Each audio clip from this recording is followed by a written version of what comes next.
Hi అండి అందరికీ. ఈ వీడియోనైతే చివరి వరకు స్కిప్ చేయకుండా ప్రతి ఒక్కరూ చూసేయండి. ఈ వీడియో ఏంటంటే మాకైతే మందార పూల చెట్టు అయితే ఉందండి. ఈరోజు పువ్వులు అయితే ఇలా ఉన్నాయి, అంటే ఇంకా ఎక్కువగా పూసేవండి. మేము ఇక్కడ సిమెంట్ పని చేయించుకోవడం వల్ల కొంచెం రబ్బలు అయితే తీసేసాము. ఇప్పుడైతే ప్రస్తుతానికైతే చూసారు కదండి, చాలా మంచిగా పువ్వులు అయితే పూసినాయండి.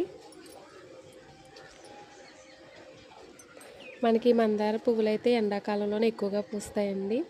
మనం ఏ చెట్టుకైనా ఎంత ఎక్కువ వాటర్ వేస్తే అన్ని పువ్వులు అయితే పూస్తాయండి. చూసారు కదా ఫ్రెండ్స్, పువ్వులు అయితే చాలా ఎక్కువగానే ఉన్నాయండి.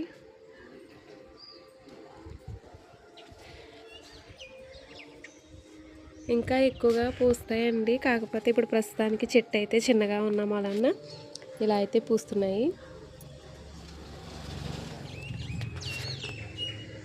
ఇటు వచ్చేసి ఇక్కడ ఎల్లో కలర్ మందార రొబ్బలు అయితే ఉన్నాయండి.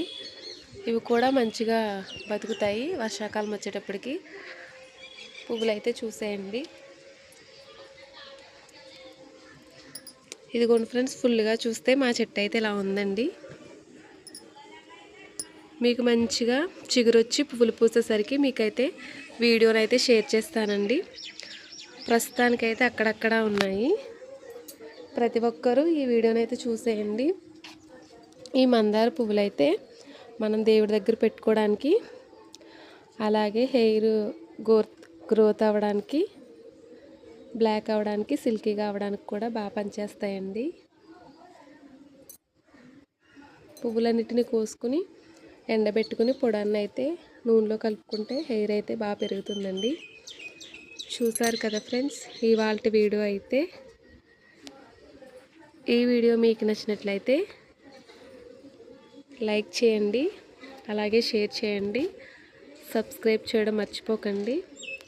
ప్రతి ఒక్కరూ కూడా చివరి వరకు అయితే చూసేయండి.